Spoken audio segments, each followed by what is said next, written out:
Muy bien, muy buenos días, estimados estudiantes. Vamos a iniciar con, la sesión. Eh, igual la sesión está siendo grabada, así que para sus compañeros que no han podido asistir el día de hoy, vamos a grabar la sesión para que justamente se pongan al día en el transcurso de la semana, ¿no? Eh, Muy bien. El día de hoy vamos a dividir la clase en dos, ¿no? En primer lugar vamos a explicar el tema relacionado justamente a flujos gradualmente variados, que es el tema justamente que continúa de las sesiones de curso, ¿no? Eso lo vamos a hacer en la primera hora y en la segunda hora lo que voy a hacer es explicar el solucionario de examen parcial, ¿no? Las notas ya están liberadas en el sistema, ustedes pueden ver su calificación, pueden ver cuánto han obtenido y qué, en ese sentido, qué puntaje han obtenido en cada una de las preguntas, ¿no? Entonces, van a justamente, en función a ello, ¿no? Revisar su examen, yo voy a explicar el solucionario y luego de ello, si tienen alguna observación con respecto a alguna calificación que se haya dado, de repente un error en suma o algo por el estilo, me lo hacen saber para justamente hacer la verificación. Ya, entonces, en eso básicamente va a consistir la clase del día de hoy. Eh, el día lunes no pude asistir porque no pude ingresar al sistema y tuve también un problema. Entonces, me comuniqué con su delegado, pero tampoco recibí respuesta, ¿no? Me indicó que tenía mal su número, su teléfono, que no pudo recibir nada, mensajes, y por ende me tuve que comunicar con su compañero Johan, que es justamente el que nos ha ayudado a poder elegir este horario de recuperación, ¿ya? Así que bueno, quería comentarles nada más eso. La próxima semana sí, normalmente la clase se desarrolla con el horario estipulado. Así que vayamos avanzando. Otra cosa más que me olvidaba de comentarles era de que les voy a enviar de una vez los caudales para que continúen con el trabajo el trabajo final. Entonces eso se los voy a enviar inmediatamente terminemos la clase para que vayan avanzando ya con el segundo entregable de este trabajo. ¿Ok? Bien, entonces avancemos. Avancemos rápidamente. Igual voy a tratar de ser lo más pronto posible la clase para no interferir. De repente tienen algún curso y bueno, ¿no? Entonces vamos a ver eso rápidamente. El día de hoy vamos a eh, desarrollar flujos permanentes gradualmente variados, ¿no? Eh, Importante conocer lo siguiente, ¿no? Las etapas que presenta un flujo. Nosotros ya hemos visto en la primera parte del curso los flujos uniformes, ¿no? Que son flujos en donde evidentemente las condiciones hidráulicas no varían con respecto al espacio. Eh, un flujo gradualmente variado, ¿no? Es un flujo, ¿no? Que forma justamente un remanso, como podemos observar aquí, es decir, las características hidráulicas de este flujo varían gradualmente, es por eso que se le conoce como un flujo gradualmente variado, ¿no? Nosotros observamos que aquí en la presa se está desarrollando un flujo rápidamente variado, en este caso definido principalmente por un flujo supercrítico, ¿no? Y vamos a darnos cuenta también que aguas abajo se va a formar un resalto hidráulico, ¿no? Lo que ya hemos visto nosotros en la primera parte del curso, ¿no? Un resalto hidráulico que se produce en una zona de transición entre un flujo supercrítico y un flujo subcrítico, ¿no? Entonces, específicamente a ese resalto hidráulico se le conoce como un flujo rápidamente variado, ¿no? ¿Por qué rápidamente variado? Porque como podemos observar, las características hidráulicas varían en esta pequeña sección rápidamente, ¿no? Pero entre Entre justamente la formación de este resalto hidráulico va a haber una pequeña etapa, una pequeña fase de transición, ¿no? Vemos cómo el flujo varía gradualmente, ¿no? Entonces esa característica justamente hace que ese flujo sea en ese sentido un flujo gradualmente variado, ¿no? Entonces, de acuerdo a ello, ¿no? El paso del régimen tranquilo al torrencial se hace de forma imperceptible a simple vista, ¿no? Un flujo tranquilo se refiere a un flujo, perdón, subcrítico, un flujo torrencial se refiere a un flujo supercrítico, ¿no? Entonces, si nos podemos dar cuenta, tenemos por aquí una condición subcrítica y por aquí una condición supercrítica, ¿no? Entonces, la transición entre una condición subcrítica a una condición supercrítica se va a dar de forma imperceptible a simple vista, ¿no? Como podemos observar, se ve un leve levantamiento de la altura hidráulica en esta sección, ¿no? A este leve levantamiento se le va a conocer como remanso, ¿no? Y ese remanso justamente va a definir un flujo gradualmente variado, ¿no? Entonces, en ese sentido, el cambio de justamente un régimen torrencial a un régimen tranquilo, es decir, eh, de una condición supercrítica a una condición subcrítica, se hace por medio de un cambio de elevación de superficie, en este caso, un resalto hidráulico, lo que ya hemos visto en su momento, ¿no? Pero sin embargo, si tenemos un cambio, ¿no? Desde una condición subcrítica a una condición supercrítica, se puede dar o se va a dar principalmente en base a, en este caso, un flujo gradualmente variado, que es un flujo imperceptible a simple vista, pero que va a dar y va a existir. Entonces, en ese sentido, podemos definir nosotros que un flujo gradualmente variado es un flujo permanente no uniforme, ¿no? En donde la profundidad del flujo va a variar gradualmente a lo largo de un canal, ¿no? Aquí estamos observando cómo la profundidad del flujo varía gradualmente a lo largo de un canal. Entonces, esa condición de remanso me va a definir un flujo gradualmente variado, ¿no? Aquí vemos una primera condición, aquí vemos una segunda condición, ¿no? Ambos son remansos y el flujo varía gradualmente, ¿no? El primer caso, para una corriente peraltada, en donde el tirante es mayor a mi tirante normal, ¿no? Para este remanso, y en el segundo caso, ¿no? Una corriente deprimida, en donde mi tirante es menor al tirante normal. Vemos y observamos cómo en ese sentido este flujo va a ir variando, ¿no? A medida justamente que vamos modificando en ese sentido las condiciones o va variando la longitud del canal, ¿no? Vemos cómo se va levantando este flujo, ¿no? Entonces, a esta condición se le conoce como un flujo gradualmente variado. Consideraciones importantes a tomar en cuenta en un flujo gradualmente variado, ¿no? En primer lugar, que el canal es prismático. Si yo tengo un canal que es prismático, el canal con alineamiento y forma constante, ¿no? Es una característica central que tiene que tener los flujos gradualmente variados. La pérdida de energía más importante es la pérdida que se va a dar por fricción, ¿no? Esta pérdida de energía está representada por la pendiente de energía, SE igual a SF, ¿no?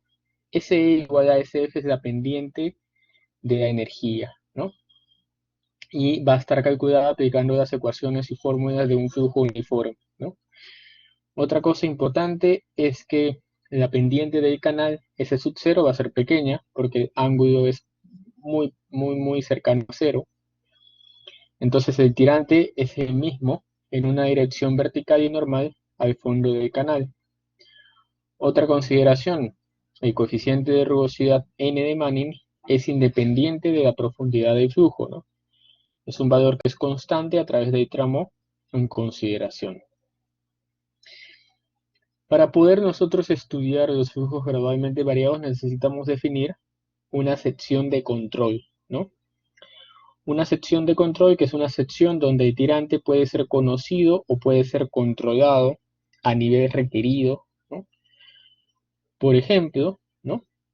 Una sección de control puede ser, por ejemplo, mi tirante normal, que es un tirante definido, ¿no? En una sección determinada, o en todo caso puede ser mi tirante crítico, ¿no? Mi tirante crítico que es un valor que no va a variar, siempre va a ser constante, ¿no? Y que este tirante crítico puede darse tranquilamente sobre la altura de un vertedero que yo pueda tener. Por ejemplo, un tirante bajo una compuerta de control o un tirante en una caída hidráulica. Son secciones de control conocidas, son valores de tirantes conocidos que me van a servir para poder definir mis características del flujo gradualmente variado.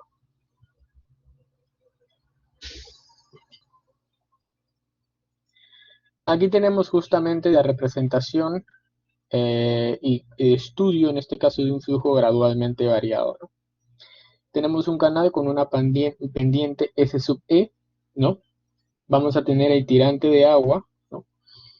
En este caso con una pendiente SW, ¿no? Recuerden que ya no estamos nosotros en una condición de flujo uniforme, sino en una condición de flujo gradualmente variado, ¿no? Entonces, por ende, la pendiente del canal es diferente de la pendiente de la superficie de agua y además va a haber una pendiente de energía, de la línea de energía, porque va a existir también una pérdida por fricción que se va a tener que dar en ese sentido, ¿no?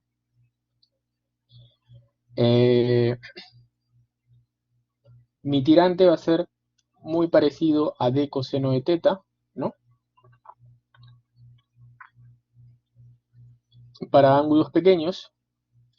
Y esta va a ser mi ecuación general que me va a permitir definir un flujo gradualmente variado, ¿no? Esta expresión que está aquí. Toda esta expresión que está aquí. En donde la derivada de d sobre d de x, ¿no? Es decir, la derivada de la altura sobre derivada de longitud del canal va a ser igual a S sub E0 menos S sub E, ¿no? S sub 0 que es la pendiente de mi canal menos la pendiente de mi línea de energía sobre el coseno de teta más alfa, ¿no? Que es una constante aplicada justamente a la altura de velocidades por la derivada de velocidad al cuadrado sobre 2g de, en este caso, derivada de la altura, en este caso, ¿no? ¿Por qué aplicamos esto? Porque, como ustedes se pueden dar cuenta, esta línea de energía va a variar, ¿no? Entonces, para que esta línea de energía varíe, la altura de velocidades también va a tener que variar en este caso. ¿Qué más? Entonces, esta es la ecuación general que nosotros vamos a utilizar para poder describir las características de un flujo gradualmente variado. Esta es la ecuación general para un flujo gradualmente variado, ¿no? Otra cosa importante de definir es lo siguiente, ¿no?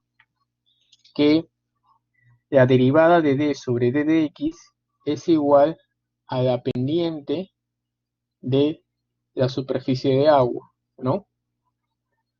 Tenemos por aquí la derivada de d de x y por aquí vamos a tener la derivada de d.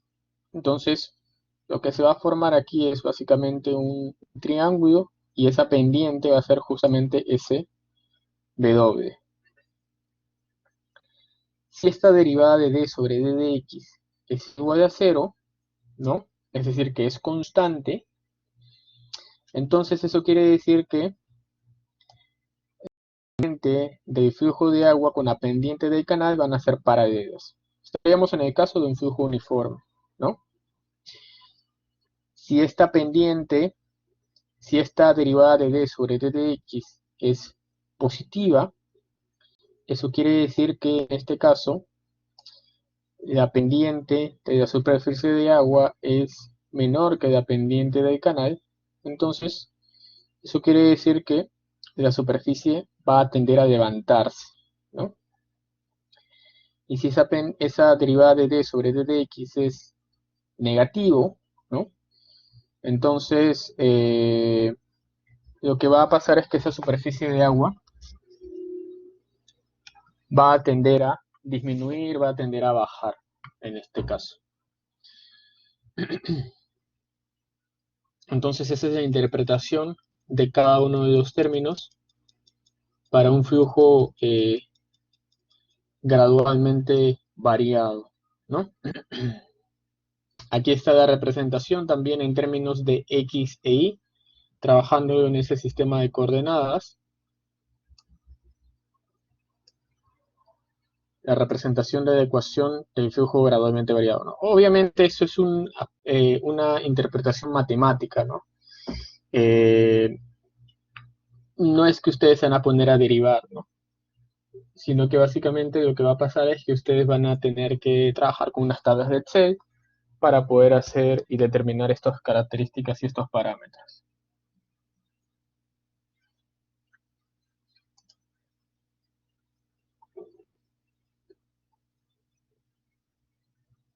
Yo les había comentado que una característica de un flujo gradualmente variado es que se va a formar un remanso, ¿no? Este remanso va a ser justamente la variación de la superficie de agua, ¿no? A través de la longitud de ese canal.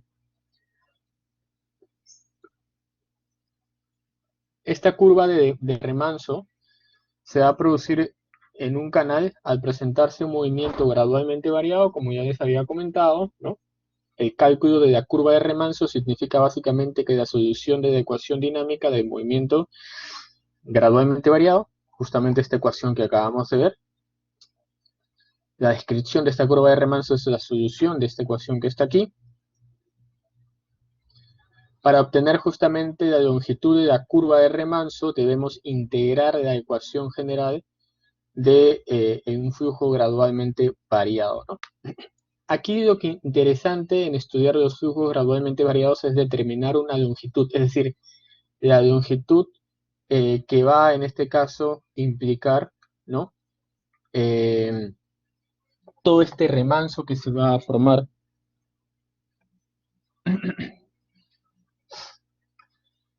Entonces, ahí está justamente la tarea, ¿no? En determinar cuánto es esa longitud eh, en donde se va a desarrollar este remanso, ¿no? ¿Por qué es interesante eso? Porque eso nos va a permitir poder conocer las características de un determinado canal, ¿no? Y saber hasta qué distancia justamente esta condición de remanso se va a dar, ¿no? Evidentemente para proyectar nuestro canal correctamente en el terreno, ¿no?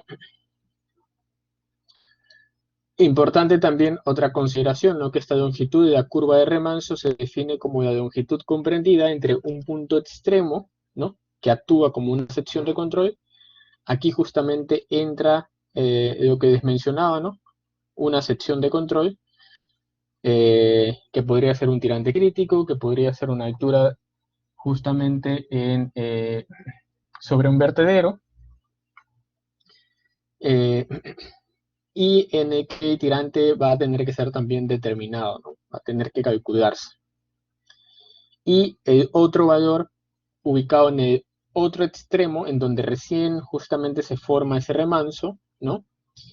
Eh, y que va a ser igual a un tirante normal, ¿no? Entonces voy a tener yo dos secciones de control. Una sección en donde el tirante sea conocido y una sección en donde el tirante sea igual al tirante normal, ¿no? Entonces, esas van a ser mis dos secciones y sobre esas dos secciones voy a determinar cuánto es la longitud sobre la cual se va a desarrollar mi curva de remanso, ¿no? Que me define justamente mi flujo gradualmente variado. Importante tener en cuenta que en la mayoría de casos no se va a poder integrar directamente de ecuación, entonces vamos a tener que proceder con algunos métodos aproximados o métodos indirectos, ¿no? O el uso de software, ¿no? Que hoy en día es básicamente lo que se emplea para poder describir estos flujos gradualmente variados, ¿no? Uno de ellos, por ejemplo, el GET-RAS, ¿no? Que yo ya les he explicado, ¿no?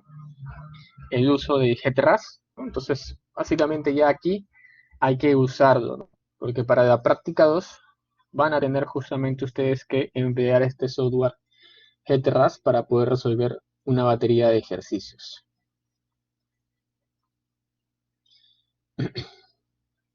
¿Qué más?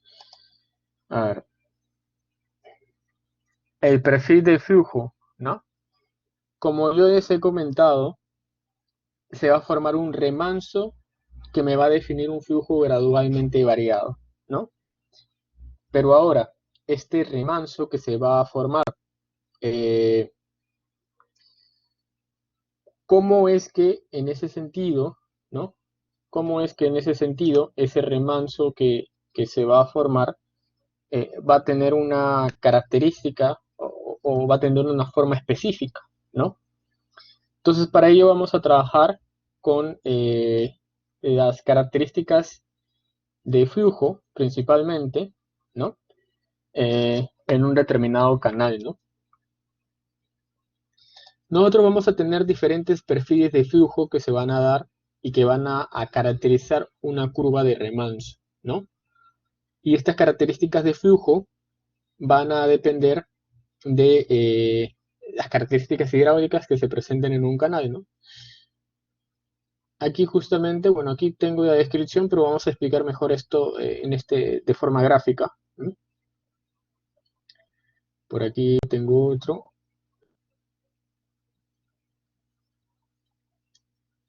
Ya vayamos con esto. A ver, vamos a poder nosotros definir perfiles de flujo en función a la pendiente del canal, ¿no? Entonces, yo tengo justamente una pendiente de canal, puedo tener una pendiente crítica, ¿no? Entonces, si yo tengo justamente esta primera consideración, que mi pendiente crítica es mayor a mi pendiente de canal y a su vez esta pendiente de canal es mayor a cero, esto me va a definir tres condiciones de flujo, ¿no? Tres perfiles de flujo en este caso, ¿no? Un perfil de flujo M1, un perfil de flujo M2 y un perfil de flujo M3, ¿no? ¿Cómo es un perfil de flujo M1? Aquí lo podemos ver. Un perfil de flujo M1 es que justamente el flujo se va levantando a medida que va llegando justamente a una zona de una presa en este caso, ¿no? Un perfil de flujo M2 cuando el perfil va decayendo en ese sentido. Un perfil de flujo M3 cuando eh, el tirante va aumentando hasta llegar a un resalto hidráulico en ese sentido, ¿no? Tenemos estos tres perfiles de flujo. Parte del estudio de las curvas de remanso es identificar qué perfil de flujo se va a desarrollar, ¿no? Entonces, para ello, primero verificar esta condición, ¿no? Que mi pendiente crítica sea mayor a mi pendiente de canal y a su vez que esta pendiente de canal sea mayor a cero, ¿no? Luego, para identificar cuál de estos tres perfiles tengo, voy a relacionar profundidades, ¿no? Si mi tirante es mayor a mi tirante normal y mayor al tirante crítico, se va a dar una condición que la variación de DDI sobre DDX, que es justamente esta pendiente, va a ser positiva. Eso va a implicar que va a haber un aumento del perfil de flujo, ¿no? Y ese aumento de perfil de flujo se va a definir en función a este perfil M1, ¿no? Este tipo de flujo es un tipo de flujo subcrítico. Tengo una segunda condición cuando mi tirante se encuentra entre el tirante normal y el tirante crítico. Eso quiere decir que mi pendiente va a ser negativa, mi flujo va a disminuir y por ende va a haber una condición M2, ¿no? Como la que estamos viendo aquí. y una condición 3. Cuando mi tirante es menor a mi tirante crítico y a su vez es menor a mi tirante normal, va a haber un incremento positivo, ¿no? Y ese incremento positivo va a ser reflejado en el perfil de flujo M3, ¿no? Este será el caso de un flujo supercrítico, ¿no? Porque en este caso mi tirante crítico es menor a mi tirante normal, ¿no? Entonces es un caso supercrítico.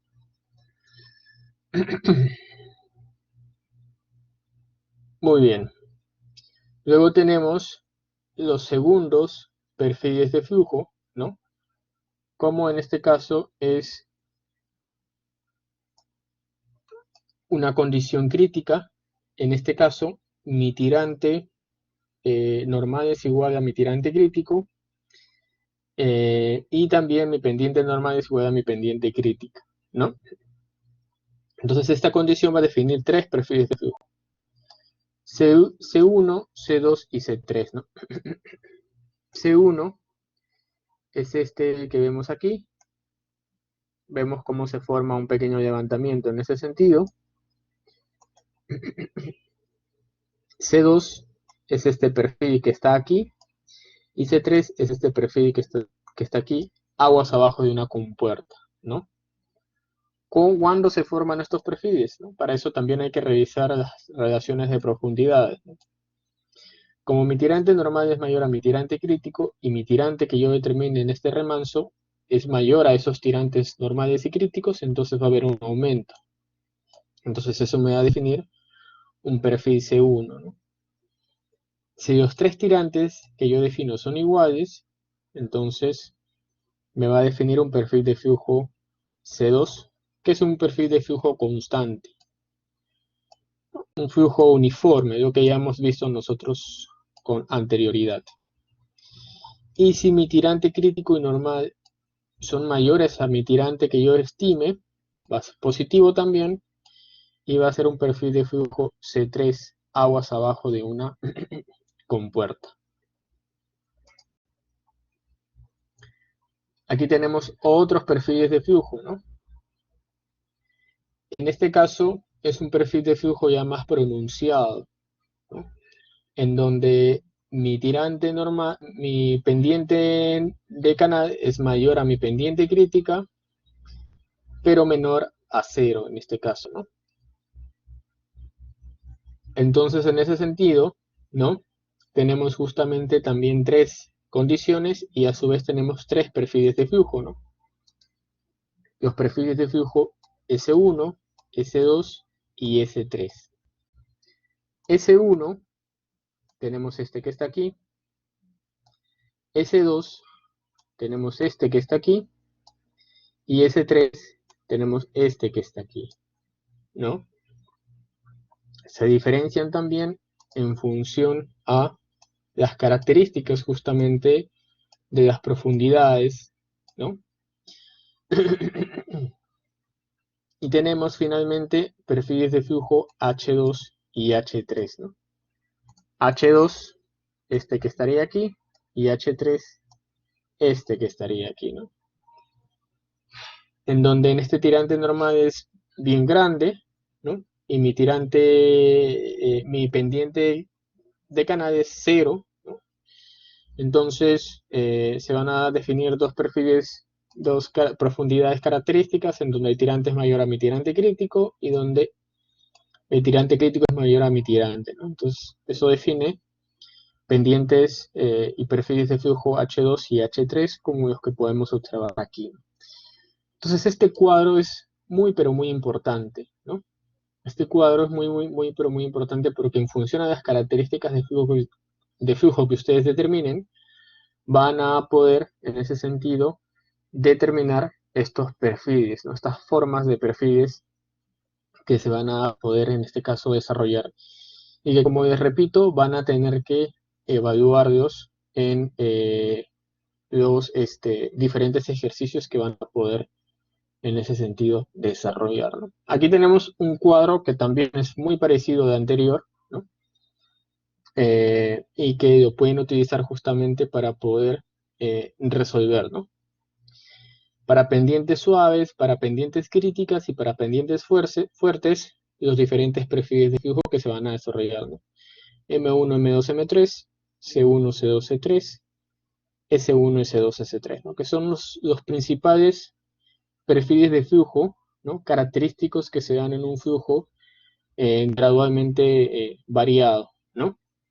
Y que son justamente lo que ustedes van a tener que identificar en diversas situaciones que logren en este caso enfrentar.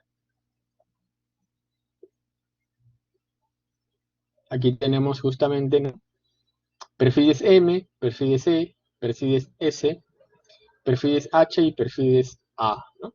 Entonces esta tabla me parece que está un poco más, o sea, los gráficos se ven mejor, se logran identificar mejor los perfiles de flujo. Entonces esto es una herramienta básica que van a tener a la mano ustedes para poder identificar esos perfiles de flujo, ¿no? Y logren justamente caracterizar estos flujos gradualmente variados, ¿no?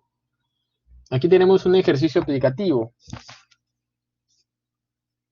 Tenemos aquí lo siguiente, que es un ejercicio que ya lo hemos, me parece, visto, así que vamos a recapitular nuevamente. Me dicen que tengo un canal rectangular de 2.5 metros de ancho, donde fluye un caudal de 1.5 metros cúbicos por segundo.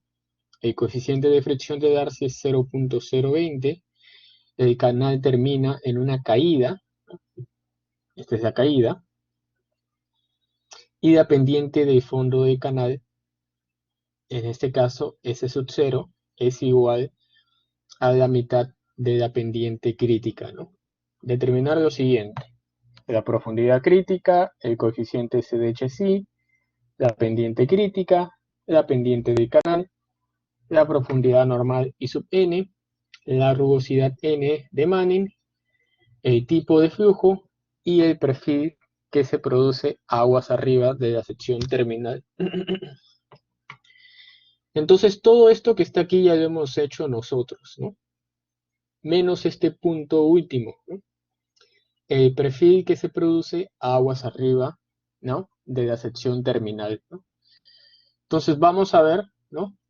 Cómo desarrollar este último ítem en donde me piden identificar cuál es el perfil de flujo que yo voy en este caso a utilizar para poder resolver este problema.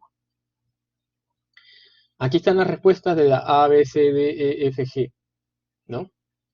El tirante crítico 0.33, el coeficiente de HSI 62.64, la pendiente crítica 0.0032, la pendiente normal del canal 0.0016,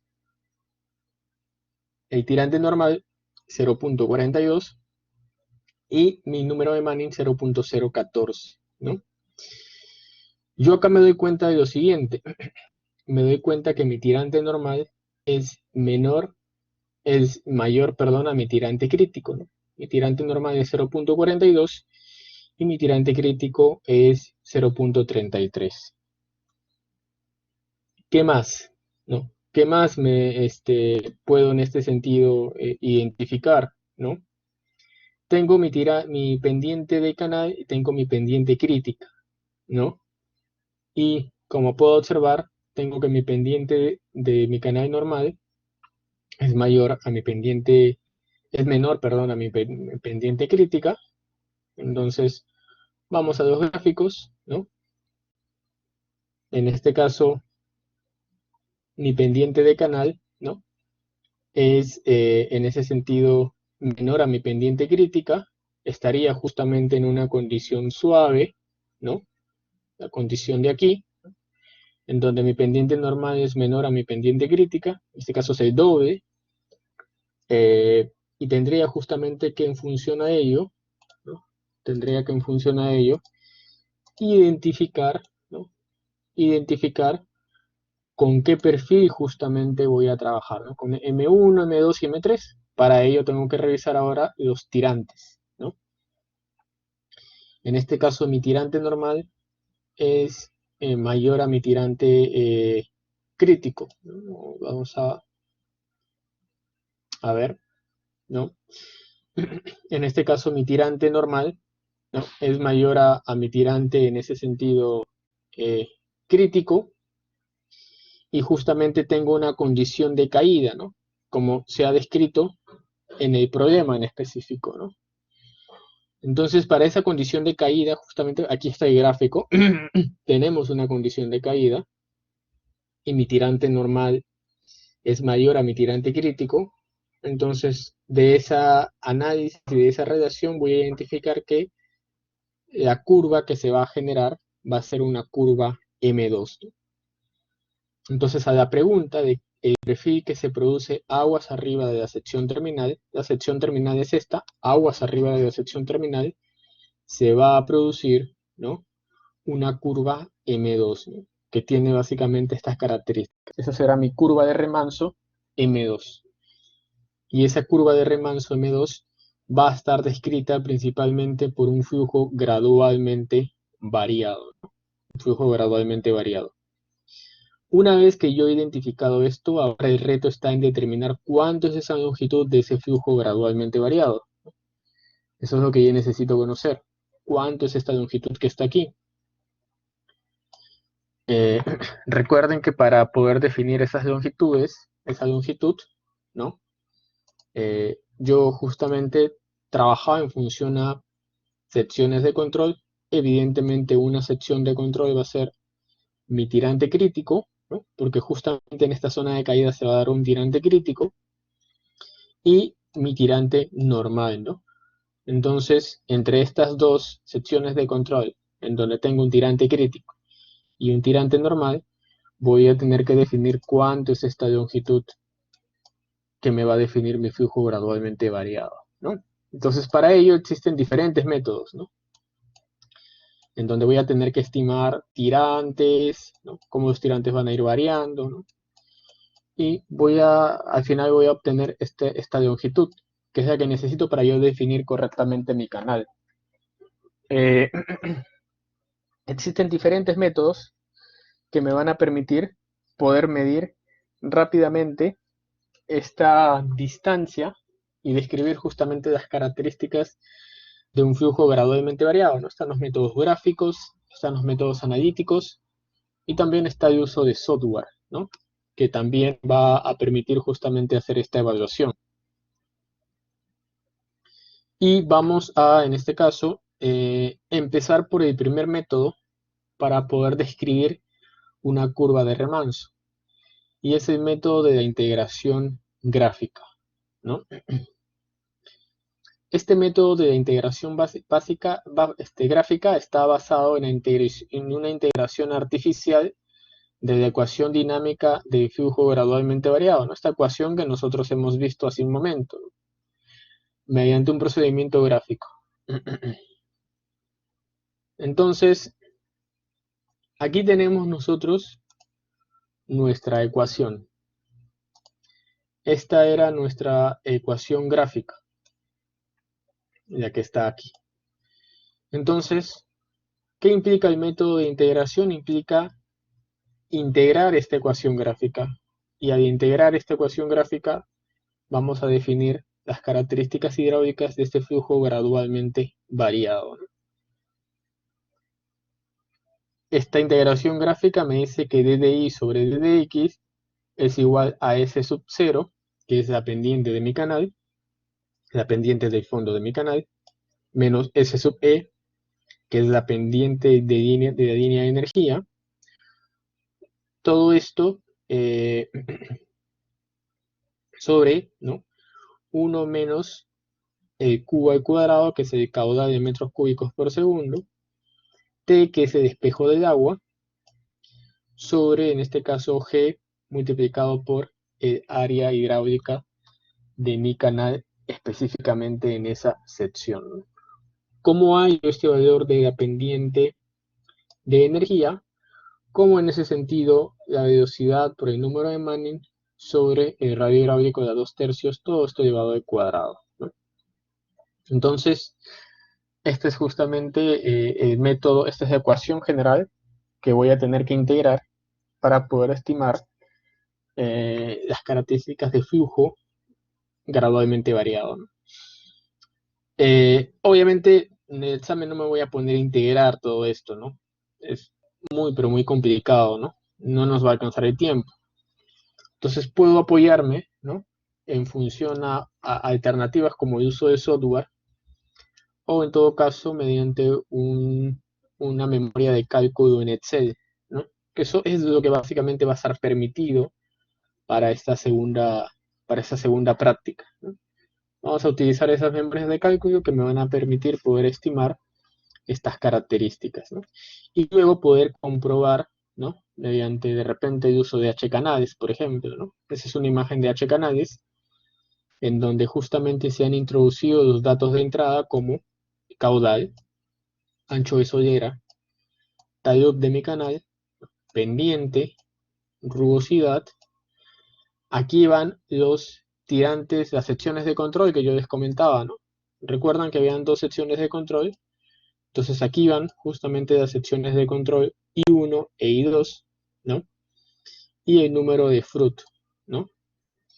Entonces, sobre la base de estos datos de entrada y aplicando el método de integración gráfico que se basa específicamente en la aplicación de esta ecuación, vamos a poder determinar en ese sentido cuánto va a ser la longitud sobre la cual se va a desarrollar este remanso, ¿no?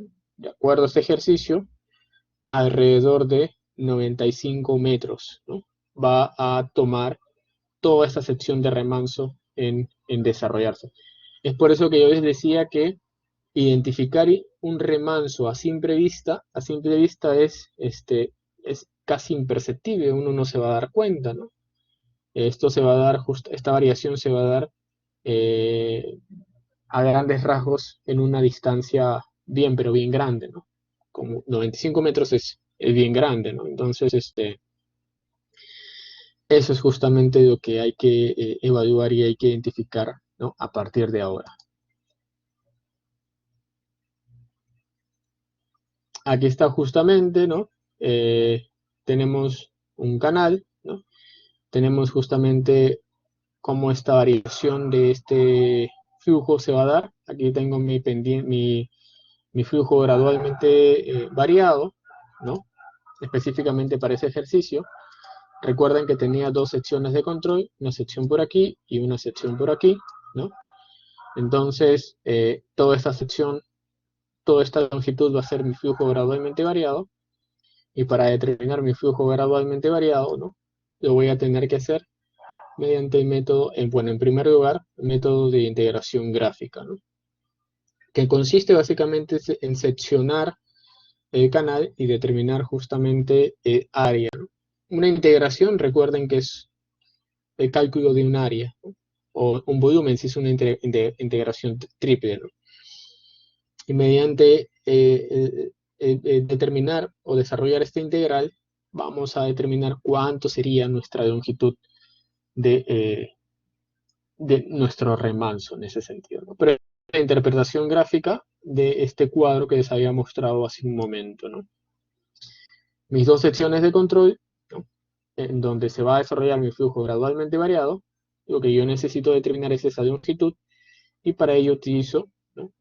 La integración de la ecuación general de los flujos gradualmente variados para poder estimar esa distancia.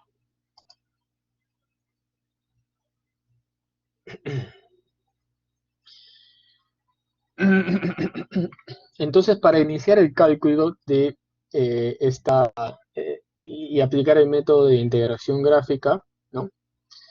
Se va a tener que conocer un valor I, ¿no? En una sección de control, lo que les decía, ¿no? Luego se determinará el tipo de curva que presentará. Para eso nosotros hemos visto hace un momento los perfiles que existen, y a continuación de ello se va a proceder de la siguiente manera, ¿no? Vamos a suponer un valor de tirante, ¿no? Que tiene que ser menor a mi tirante en la sección de control. Determinaremos el cálculo de la correspondiente relación de DDI sobre DDX, ¿no? A partir de la ecuación general, ¿no? Aquí tenemos justamente esta ecuación general. Determinaremos justamente esta expresión.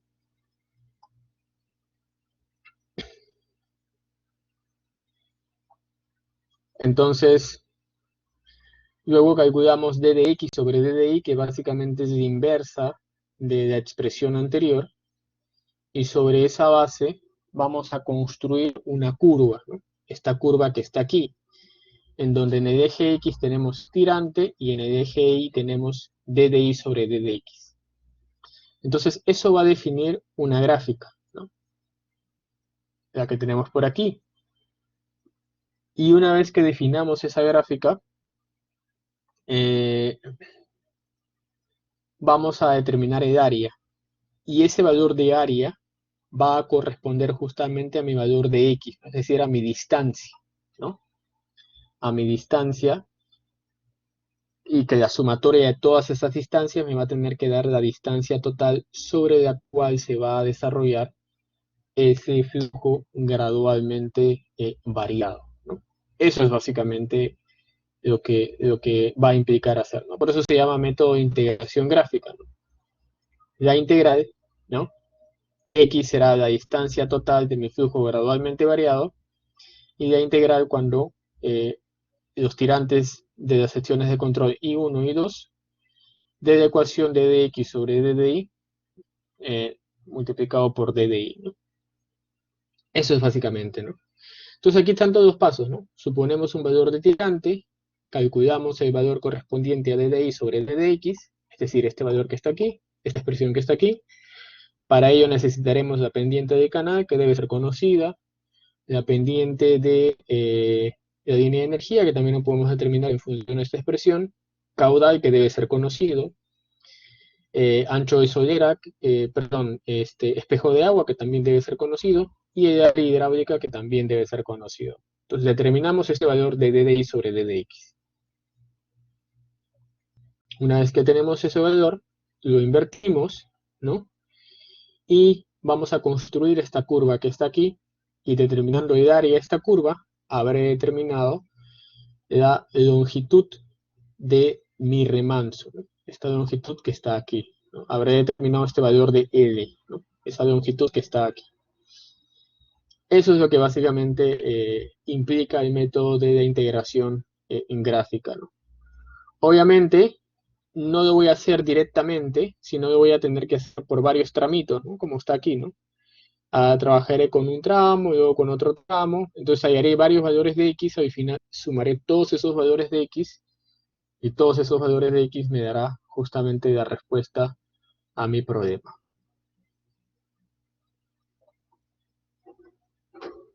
¿no? Aquí está justamente, ¿no? d de x, d de y de x es esta expresión en términos del número de Fruit, ¿no? F de y es la inversa de x sobre d de y, ¿no?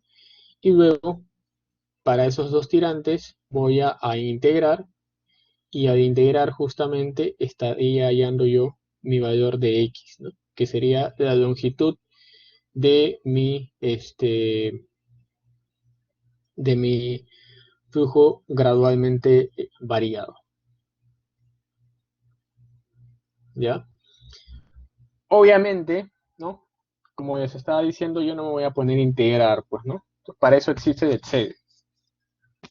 Entonces, lo que voy a hacer es construir una tabla en Excel, como la que tengo aquí, en donde tenga tirante, área, perímetro mojado, espejo de agua, radio hidráulico, velocidad, pendiente de energía, ¿no? Aquí está la expresión que les había comentado, ¿no? Entonces lo voy a tener que hacer por varios tramitos, ¿no? Es decir, hallaré un área 1, un área 2, un área 3, la suma de todas las áreas será justamente la longitud de mi, en este caso, flujo gradualmente variado.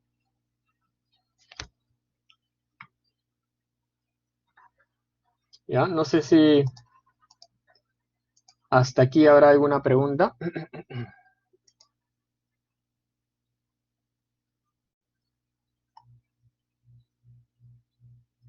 A ver, veamos rápidamente este ejercicio, ¿no?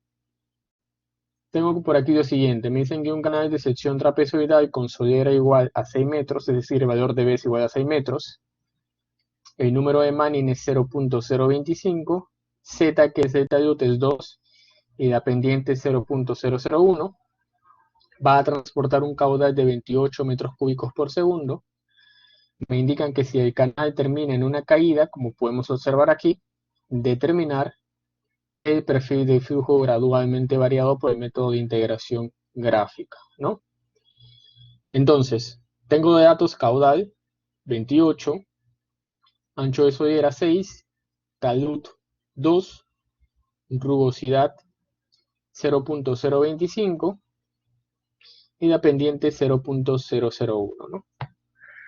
Entonces de ello directamente determino cuánto es mi tirante normal. Mi tirante normal es 1.9, mi área hidráulica 18.7, mi espejo de agua 13.62, número de Froude,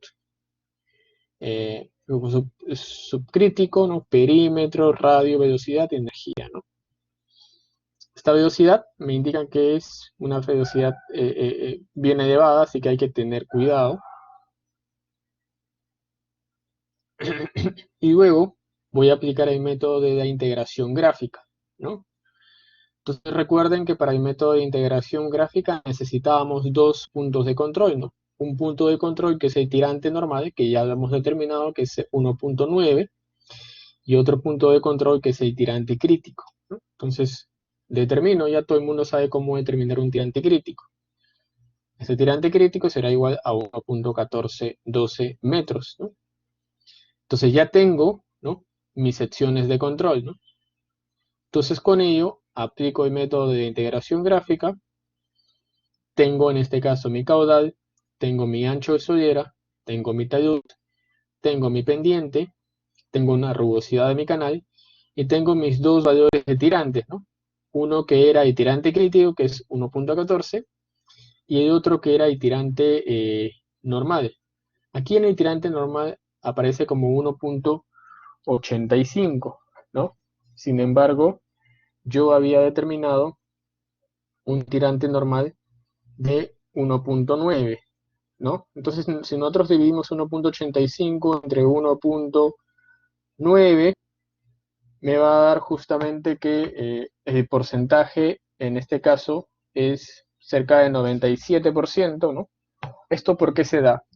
Porque no siempre, como sección, es decir, no siempre vamos a tomar específicamente el valor exacto del tirante normal, sino que vamos a tomar un valor un tanto pequeño o menor a ese tirante normal, ¿no? Que por lo general es un 97%, ¿no?, del tirante normal. Entonces esto para que lo tomen en cuenta, ¿ya? Entonces ya tenemos todos estos datos y ya con todos estos datos construiremos nosotros nuestra tabla en Excel. Esto aquí se ha desarrollado aplicando H-canales, pero obviamente ustedes no lo van a hacer en H-canales, sino van a tener que preparar su Excel. E irán determinando justamente el valor, en este caso, del tirante, ¿no? E irán variando esa condición justamente para poder determinar este flujo gradualmente variado, ¿no? Aquí está justamente trabajar con una hoja de cálculo, ¿no? Tengo tirante, tengo área, tengo perímetro, y con todo ello puedo determinar, ¿no?, justamente la longitud de mi flujo gradualmente variado, ¿no? En este caso, aplicando H-canales, me va a dar que mi flujo gradualmente variado va a tener una longitud de 471.86 metros, ¿no?, desde mi tirante crítico, como hemos visto por aquí, hacia mi tirante normal, ¿no?, 1.81. Todo ese desarrollo de ese flujo gradualmente variado, ¿no?, va a ser 471.86 metros, ¿no? Es por eso que yo les decía que era prácticamente imperceptible, ¿no? Porque en toda esa longitud yo no me voy a dar cuenta en qué momento el flujo está cambiando, por eso que se llama flujo gradualmente variado, ¿ya? Entonces, básicamente ese es el método de la integración gráfica. No es complicado, o sea, es el método más fácil, ¿no?, es simplemente armar el Excel en función justamente a las ecuaciones que han sido planteadas y determinar justamente esa distancia, ¿no? Lo podemos comprobar, ¿no? Podemos utilizar también los software que se emplean en el curso, como el Canales, para poder comprobar, ¿no? Que nuestro valor sea un valor certero, ¿no? Pero sirve para eso, ¿no? Para comprobar, más no para copiar y pegar un pantallazo, ¿no? Eso es importante siempre recalcarlo, ¿ya? Bien, hasta ahí nos vamos a quedar, ¿ya? Porque lo que voy a hacer ahora es, en este caso, presentar el solucionario del examen eh, parcial, ¿no?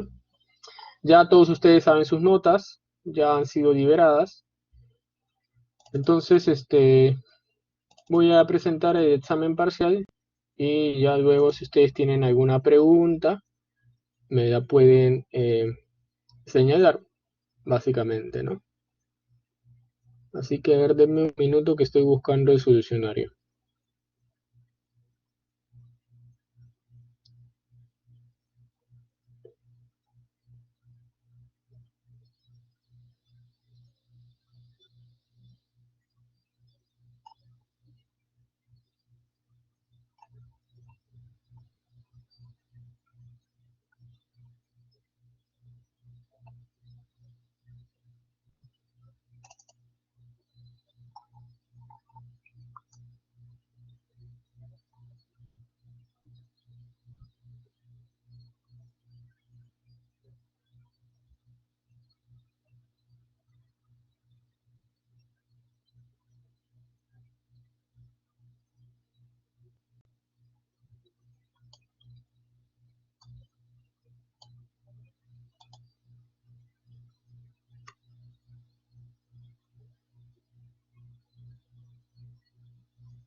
Ya, a ver, vamos a presentar el solucionario del examen parcial.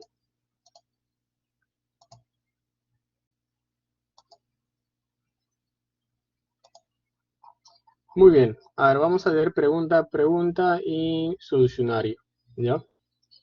Ahora empezamos por la primera pregunta. Eh,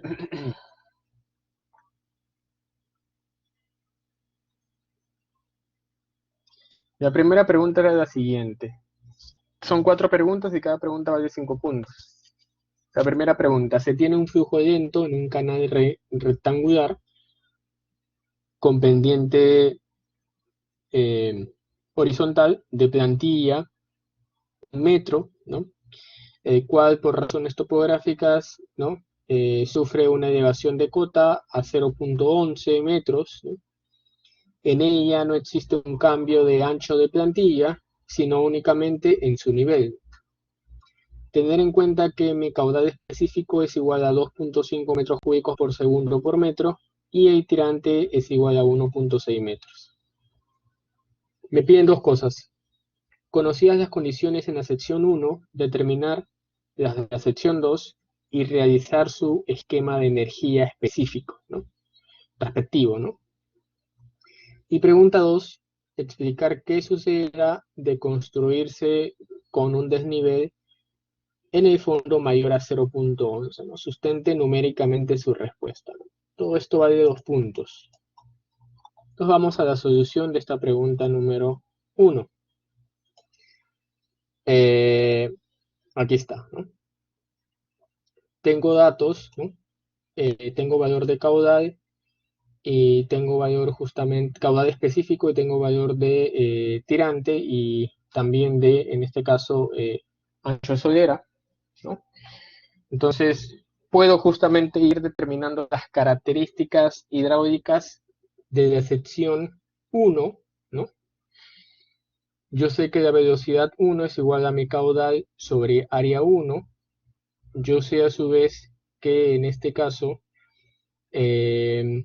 mi caudal específico es igual a mi valor de caudal entre el ancho de solera que es B. Entonces, en función a ello, yo puedo generar esta expresión que está aquí, ¿no? Que mi Q por B sobre B por I, ¿no? Justamente me representa este valor de velocidad en 1, ¿no? Yo sé cuánto es mi caudal efectivo específico y cuánto es mi tirante, ¿no? Mi caudal específico es 2.5 y mi tirante es 1.6. Entonces con ello puedo determinar directamente cuánto sería mi velocidad en 1, que va a ser igual a 1.56 metros por segundo. ¿Qué más? Yo sé que la energía en 1 es igual a la energía en 2, más justamente este valor de elevación, ¿no? Que sería básicamente una grada, ¿no? Yo sé que la energía en 1 es mi tirante en 1, por velocidad en 1 al cuadrado entre 2g, igual energía en 2, que es tirante 2, más velocidad 2 al cuadrado entre 2g, más la grada, en este caso que es una grada positiva, que es 0.11, ¿no? De la misma forma, ¿no? Velocidad 2 es caudal entre área, a su vez, el caudal es el Q específico por el B, sobre el área que es B por I2, ¿no? Entonces eso me quedaría que mi caudal específico sobre I2, ¿no? Lo podría representar, ¿no? En este caso por 2.5 sobre I2, ¿no? ¿Qué es lo que hago aquí? Reemplazo todo en la ecuación, ¿no? Tirante I1 lo conozco que es 1.6. Velocidad 1 también lo conozco que es 1.56, que lo acabo de determinar en la parte de arriba. Tirante 2, lo que necesito conocer, ¿no? Y a su vez velocidad 2 que está en función a el tirante 2, que es 2.5 entre I2. De resolver todo esto, voy a determinar un valor de I2 igual a 1.47 metros, ¿no? Si obtengo mi valor de tirante 2, puedo determinar mi valor de velocidad 2 igual a 1.36 metros por segundo. Entonces, con ello, determino mi energía 2 y, bueno, conozco ya también mi energía en 1, ¿no? Entonces, eso sería con respecto a la parte A, ¿no? Pero me piden además, ¿no? Me piden además realizar su esquema de energía respectivo, ¿no? Entonces, dibujamos la curva de energía, ¿no?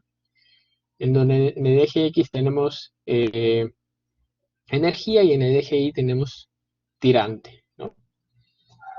Ubicamos los valores, ¿no? Y aquí estaría justamente ya representada mi pregunta 1A. La pregunta 1B, que me preguntan específicamente explicar qué sucederá de construirse justamente con un desnivel en el fondo mayor a 1.11 metros, sustente su respuesta, ¿no? Entonces, para resolver esta pregunta, yo necesito en primer lugar conocer cuánto debería ser como máximo la grada en ese sentido, ¿no? Eh, Porque eso me va a dar algún índice o me va a dar alguna idea de hasta qué valor podría ser mayor justamente este 0.11, ¿no? Entonces, en ese sentido de tener una grada mayor a 0.11 involucra que posiblemente van a existir pérdidas de energía, así correctamente. Para determinar ese tirante, esa grada máxima, vamos a determinar mi tirante crítico, porque esa grada máxima está en función a una energía específica mínima. Entonces determinamos mi tirante crítico igual a 0.86. Determinamos mi energía crítica igual a 1.29.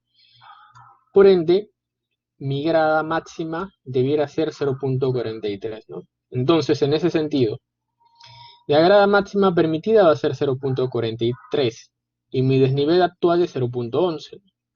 Por lo tanto, cualquier cambio en el desnivel hasta el valor de 0.43 permitirá que no exista una pérdida de energía. Ya pasado esa grada máxima, existiría una pérdida de energía significativa. Entonces, eso para que lo tomen en consideración.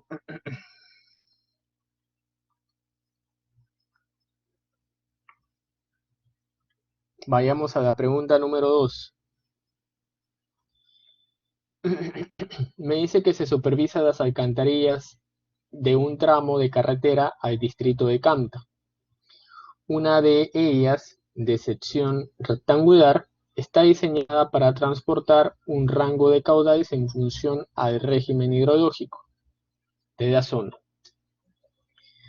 La estructura tiene una solera de B igual a 2 metros y una altura de 2 metros, una pendiente longitudinal igual a 0.02 y el revestimiento con una rugosidad N igual a 0.028. Me dicen que en función al uso que se está dando se desea conocer lo siguiente: el valor de la profundidad normal y crítica si se supone que son iguales además del caudal, el rango de caudales en el que la alcantarilla funcionará en condiciones de un flujo subcrítico como en condiciones de flujo supercrítico, y la pendiente que se debe dar a la alcantarilla para que el cambio de régimen de flujo se dé en I igual a B medio, ¿no? Aquí la pregunta más complicada era la parte A, porque la B y la C es básicamente en función a la parte A, ¿no? Y obviamente hay que sustentar cada una de estas preguntas B y C, ¿no? Que la mayoría lo ha hecho, pero sin ningún sustento, ¿no? A ver, vamos a la parte A. Tengo acá las características de flujo, ¿no? Pendiente, ancho de solera, ¿no? Altura de la alcantarilla, número de Manning. Entonces lo que voy a determinar en primer lugar es, en ese sentido, mi valor de mi tirante, ¿no? Entonces para ello voy a aplicar justamente el concepto de número de Fruit, porque me están diciendo de que mi profundidad crítica va a ser igual a mi tirante normal, ¿no? Entonces parto justamente de la idea de que el número de Fruit tiene que ser igual a 1, ¿no? Entonces, eso es lo que voy a hacer en primer lugar. Parto de la idea de que el número de Fruit es igual a 1, entonces con ello voy a generar una primera relación que me va a definir la velocidad, ¿no? Igual a 3.1305 raíz de I, ¿no? Luego tengo conceptos de radio hidráulico, el coeficiente de HSI y la ecuación del número de Manning. Entonces con todo ello, ¿no? Voy a relacionar todas estas ecuaciones y voy a determinar mi valor de tirante igual a 1.0975, ¿no? Ese va a ser mi tirante y que va a ser igual también a mi profundidad crítica, igual a 1.0975 metros. Entonces ya con ello puedo determinar mi velocidad, puedo determinar mi área hidráulica. Entonces yo sé que la velocidad por el área me da mi caudal y en este caso mi caudal va a ser igual a 7.1985 metros cúbicos por segundo. Luego de ello, voy a determinar en ese sentido, ¿no?, los valores, en este caso, de mi rango de caudales que van a estar en función justamente de este valor, ¿no? De 0 a 7.19 y de 7.19 a 15, si no me equivoco, ¿no? Entonces ahí había que hacer la demostración y también para la parte 2, ¿no?, en donde me piden justamente determinar la pendiente para el caso justamente en donde I es igual a B medios, también es básicamente en función a los resultados de la parte A, ¿ya? Entonces ahí había que sustentar también. Vamos a la parte 3. Vamos a avanzar rápido porque si no, no va a alcanzar el tiempo. Me dicen de que un canal rectangular de 6 metros de ancho transporta un caudal de 14.5 metros cúbicos por segundo. Está conformado de 3 tramos de diferentes pendientes. Tramo 1, tramo 2, tramo 3. Y presenta un coeficiente de resistencia de 0.015. En la parte A les piden determinar los tirantes normales, críticos en cada tramo y el tipo de flujo. Son 3 cosas que le están pidiendo determinar. Y en tercer lugar, les piden identificar si sucede un salto hidráulico en uno de los tramos, analizar y sustentar analíticamente, ¿no? Aquí todo el mundo, bueno, no todo el mundo, la mayoría, me ha puesto, porque esta pregunta va de 3 puntos, ¿no? Entonces, no basta con decir si se forma un resalto hidráulico porque pasa de un estado supercrítico a subcrítico y ya está. No, no, aquí hay, justamente la pregunta dice claramente, analizar y sustentar analíticamente. Entonces aquí había que justamente determinar los tirantes conjugados, si estos tirantes conjugados estaban de acuerdo a los valores, ¿no? Y describir claramente la formación de este resalto hidráulico, ¿no? No solamente colocar de que como pasa de un estado supercrítico a subcrítico, se forma resalto y ya está, ¿no? No, va de 3 puntos, ¿no? Entonces ahí varios no sé por qué no lo han hecho, ¿no? No he leído bien la pregunta, quiero entender eso. Y a ver, vamos. Entonces, acá está. El tramo 1 me da un valor de tirante de 0.575 metros, ¿no? Tengo un tirante crítico de 0.8277 metros. Mi tirante crítico es mayor a mi tirante normal, por ende se forma un flujo supercrítico. Mi tirante 2 es igual a 1.6824. Este valor es mayor a mi tirante crítico, entonces se forma un tirante subcrítico, ¿no? Entonces aquí ya me va dando una idea, ¿no? En tramo 1 tengo una condición supercrítica y en el tramo 2 tengo una condición subcrítica. Ah, ya, acá pasa algo entonces. Entonces, analizando justamente ello, se supondrá que entre el tramo 1 y el tramo 2 se va a formar un resalto hidráulico, ¿no? Entonces, para corroborar ello, tendría que determinar mis tirantes conjugados, ¿no?, y evaluar justamente mi número de fruto. Eso es básicamente lo que se va a hacer y se comprueba evidentemente de que existe una formación de un resalto hidráulico que lo podemos observar gráficamente aquí, ¿no? En el tramo 3, ¿no?, mi tirante normal es igual a 0.83 metros, es en este caso mayor a mi tirante crítico, entonces justamente estaré en una condición subcrítica también, ¿no? Y al final tendré que demostrar analíticamente la formación de ese resalto hidráulico. Eso es básicamente lo que había que hacer en esa pregunta. ¿Ya? Vamos a la parte 4, que era la última pregunta. Por problemas suscitados por efectos del fenómeno del Niño, En el año 2017 se evalúan realizar mejoras y ampliaciones en un sistema de conducción de agua, ¿no? De 0 a 489,36 kilómetros, cuyo perfil de longitudinal presentaban afigurados, ¿no? Es de esta forma, ¿no?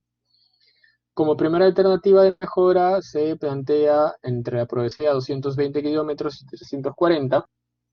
Se va a proyectar un canal trapezoidal,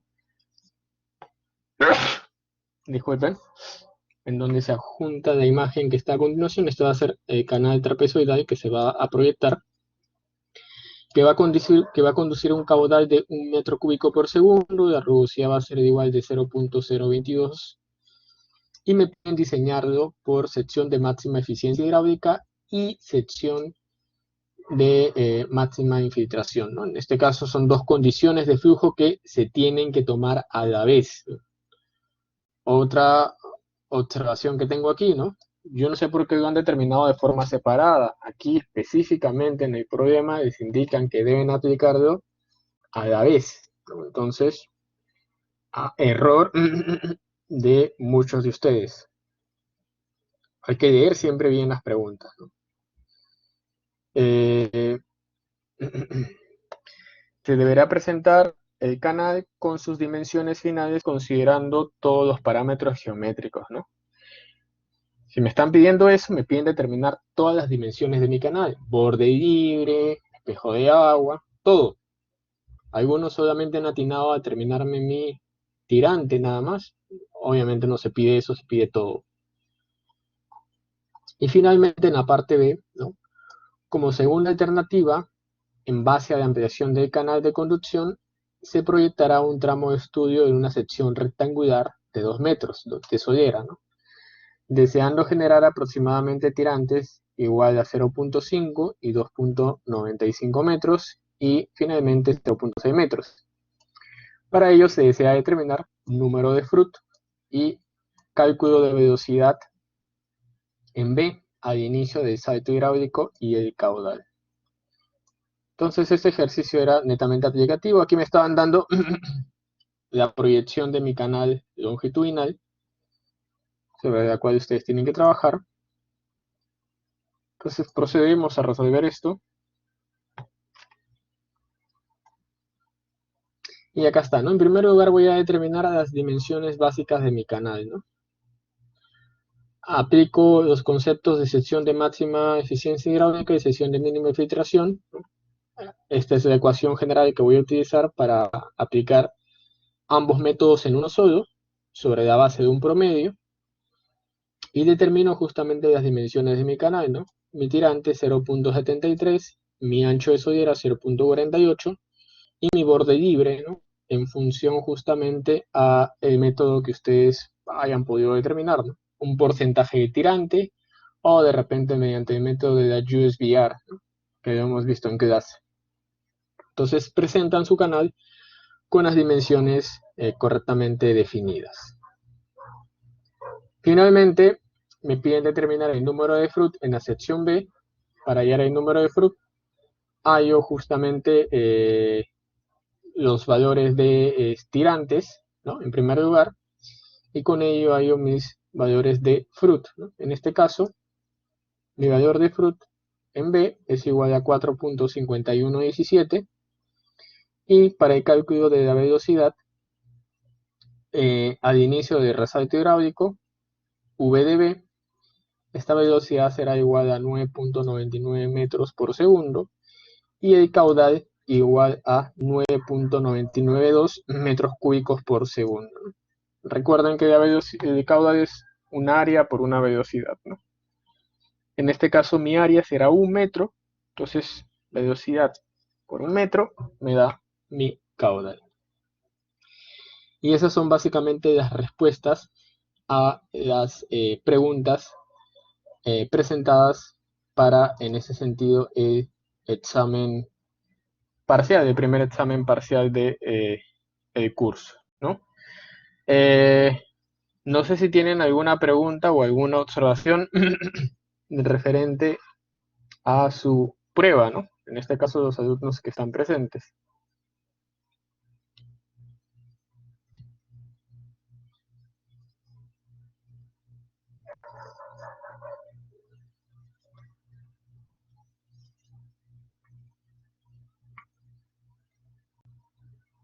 ¿Alguna pregunta, alguna observación?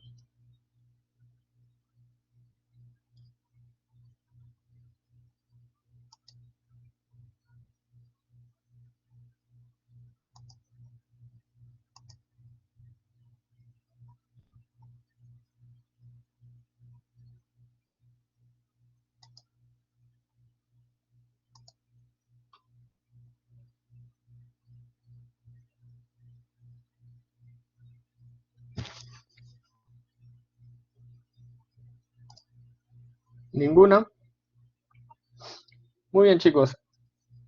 Bueno, básicamente la clase de hoy era esa, ¿no?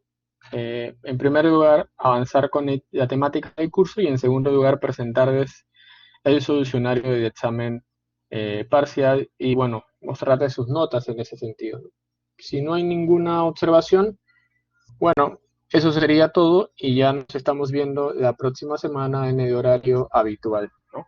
Agradezco nuevamente la presencia y disculpen los inconvenientes surgidos esta semana. ¿Ok? Eso sería todo. Si no hay ninguna observación adicional, ya se pueden retirar. Muchas gracias.